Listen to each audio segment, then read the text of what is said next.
Que se passe-t-il lorsque l'humiliation publique se transforme en une leçon de vie pour les plus arrogants? C'est l'histoire d'un père et d'un fils, une histoire de dignité, de vengeance et de l'héritage le plus précieux de tous. Chapitre 1, la plaque nominative. Je me tenais au fond de la somptueuse salle de bal, mon costume mal ajusté, une relique pour laquelle j'avais économisé, me faisant sentir encore plus déplacé. C'était le jour du mariage de mon fils. Un rêve que j'avais chéri pendant près de 20 ans, depuis que sa mère était partie, me laissant l'élever seul. J'avais cumulé 2 emplois, plombier le jour, livreur la nuit. Il y a eu des hivers sans chauffage, mais jamais une assiette vide. Je n'ai jamais manqué une seule réunion parents-professeurs. Maintenant, nous y étions. Des centaines d'invités, des lustres scintillants, une cascade de champagne et un gâteau à 6 étages qui avait sans doute coûté plus que mon salaire mensuel. Je n'étais pas à l'aise dans ce monde, mais j'étais fier. C'est du moins ce que je ressentais avant de voir la carte de table. À la table familiale, sous l'étiquette dorée, père du marié, mon nom était suivi d'une phrase écrite à la main, en fausse écriture cursive, père factice sans éducation. J'ai cligné des yeux, pensant à une blague, mais des rires ont éclaté du côté de la famille de la mariée. Son père, un doyen d'université à la retraite, a souri d'un air suffisant. Sa mère s'est couverte la bouche pour étouffer un gloussement. Une des cousines a chuchoté quelque chose à une autre, elles m'ont regardé et ont éclaté de rire encore plus fort. La honte m'est montée au cou. J'ai cherché mon fils, Jason. Il se tenait près de la piste de danse, souriant, posant pour des photos avec ses nouveaux beaux-parents. Il ne pouvait pas avoir vu cette blague cruelle. J'ai discrètement retourné le porte-nom et j'ai essayé de m'asseoir, mais les rires ne se sont pas arrêtés. Puis j'ai entendu un chuchotement, si proche qu'il aurait pu être un coup de poing. Eh bien, à quoi d'autre vous attendiez-vous? Il répare des tuyaux. Il n'a probablement même pas terminé le lycée. L'estomac noué, je me suis levé, prêt à partir. Mais alors que je me retournais, une main ferme a attrapé la mienne. C'était Jason.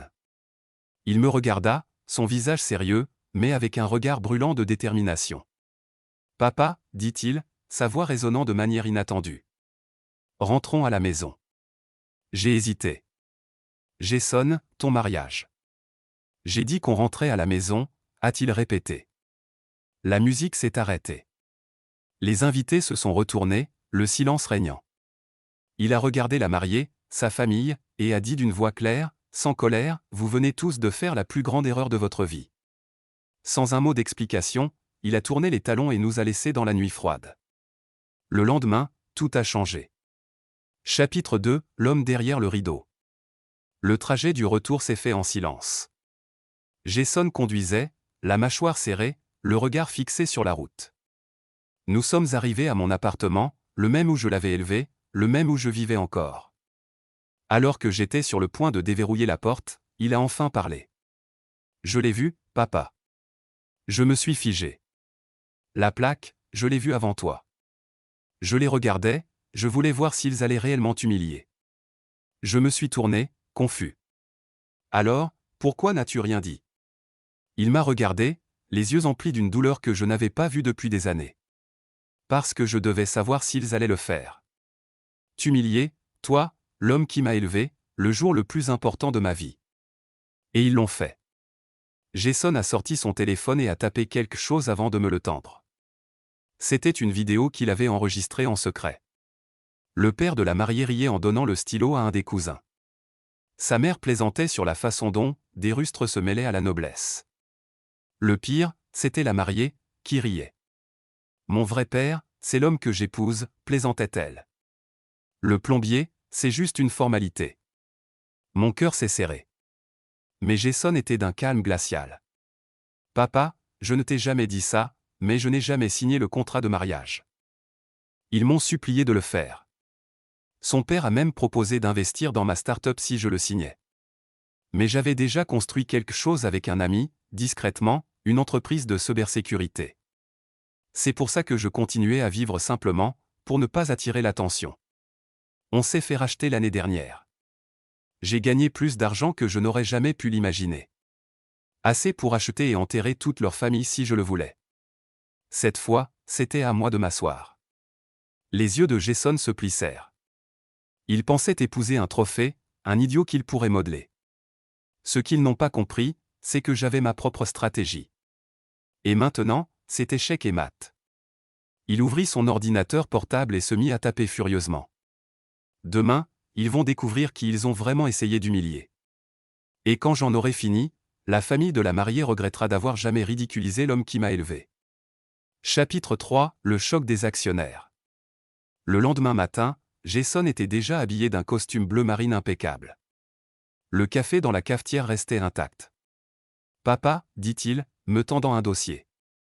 Aujourd'hui, ils vont découvrir qui tu es vraiment pour moi. Pas un faux père, mais l'homme qui a fait de moi ce que je suis. » À l'intérieur, il y avait des rapports d'entreprise, des bilans financiers et des documents de propriété. L'entreprise de la famille de la mariée, le Westbourne Hospitality Group, une chaîne d'hôtels et de restaurants de luxe, perdait de l'argent depuis 1 an. Jason avait discrètement, impitoyablement, racheté la part de partenaires silencieux via des sociétés écrans. Je levai les yeux, stupéfait. « Tu possèdes déjà une partie de leur entreprise. » Il esquissa un sourire en coin. « C'est 48%, et à partir de 9h ce matin, j'aurai le contrôle majoritaire. » À 9h15, au siège de Westbourne Hospitality, nous sommes entrés. Le personnel s'est arrêté, la bouche entr'ouverte. Les mêmes visages que la veille, désormais horrifiés et inquiets. La salle de conférence était bondée. Son père, Gregory Westbourne, était assis au bout de la table, toujours aussi arrogant, toujours aussi ignorant. « Qu'est-ce que cela signifie » s'écria-t-il alors que Jason prenait place. Jason a posé un dossier épais sur la table et s'est tourné vers le conseil. « À compter d'aujourd'hui, je contrôle 51% du groupe Westbourne Hospitality. Voici la preuve. Vous pouvez vérifier avec vos avocats. » Un lourd silence s'est installé. Puis Gregory a saisi les papiers, ses yeux s'écarquillant. « Toi, espèce de parasite. » Jason ne sia pas. « Non, Gregory, je suis le résultat de l'homme que vous avez tous tourné en dérision.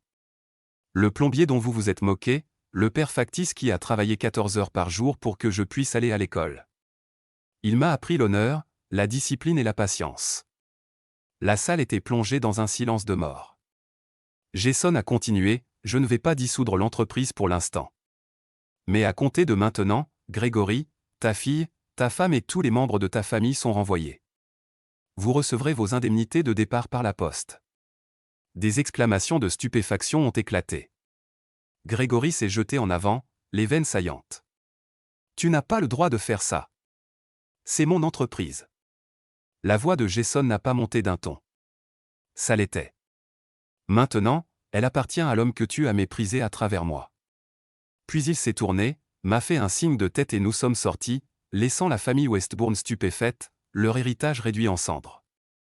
Chapitre 4, le coup de grâce. 2 semaines se sont écoulées. La nouvelle de la prise de contrôle hostile s'est répandue comme une traînée de poudre. Jason, autrefois moqué, était maintenant invité à des forums d'investissement et à des panels de leadership. Quant à la mariée, Emily, sa vie faite de photos de vacances et de brunch au champagne avait disparu. On murmurait qu'elle et ses parents étaient sous le coup de poursuites judiciaires. Puis, un soir de pluie, on a frappé à la porte de Jason. Emily se tenait là, trempée. Elle serrait contre elle son sac à main de créateur. « Jason, a-t-elle sangloté. J'ai fait une erreur. J'étais sous pression, mes parents m'ont toujours fait sentir que tu n'étais pas à la hauteur, que ton père était indigne de nous. Mais je me rends compte maintenant. » Jason l'a interrompu, calme et posé. « Tu te rends compte maintenant que l'homme que tu as insulté possède la maison sous laquelle tu te tiens. » Elle a regardé derrière lui et m'a vu assis sur le canapé. « Monsieur Carter, je suis désolé, j'ai été stupide. » J'ai levé la main pour l'arrêter. « Arrêtez. Vous n'êtes pas désolé de ce que vous avez fait. Vous êtes désolé de la façon dont ça a tourné pour vous. » Elle s'est figée. Jason a sorti une petite enveloppe de sa poche. « Tes parents ont signé ceci quand ils étaient désespérés de se débarrasser des dernières actions de l'entreprise. C'est une clause qui empêche tout membre de ta famille de travailler ou de détenir des actions dans toute entreprise liée à Westbourne, pour toujours. » Il le lui a tendu. « Cela t'inclut aussi. » Des larmes lui ont monté aux yeux. « Jason, s'il te plaît, on ne peut pas simplement en parler. » Il l'a regardé une dernière fois. « Tu as eu ton moment pour parler. Tu as choisi la moquerie plutôt que l'amour. L'humiliation publique plutôt que le respect. Maintenant, je choisis le silence plutôt que la réconciliation. Et il a fermé la porte, doucement, mais définitivement. Épilogue, l'héritage. 1 an plus tard, Jason a lancé un programme de bourse d'études pour les étudiants issus de familles de travailleurs, qu'il a nommé la Fondation Carter, en mon honneur. Lors de la cérémonie, quand le maire lui a serré la main et lui a demandé ce qui l'avait inspiré, Jason m'a désigné au premier rang. Cet homme, celui que l'on a moqué parce qu'il réparait des toilettes, m'a appris que la vraie valeur ne se trouve ni dans les comptes en banque ni dans les diplômes. Elle réside dans l'intégrité, la résilience et le cœur. Les applaudissements ont été tonitruants, et pour la toute première fois de ma vie, je me suis senti comme l'homme le plus riche de cette salle. Un sentiment de victoire et de paix nous a envahis, Jason et moi. L'héritage qu'il a bâti n'était pas financier, mais moral, et il en a fait la meilleure des revanches, la compassion. La revanche avait triomphé, non pas dans le malheur des autres, mais dans la célébration de la justice.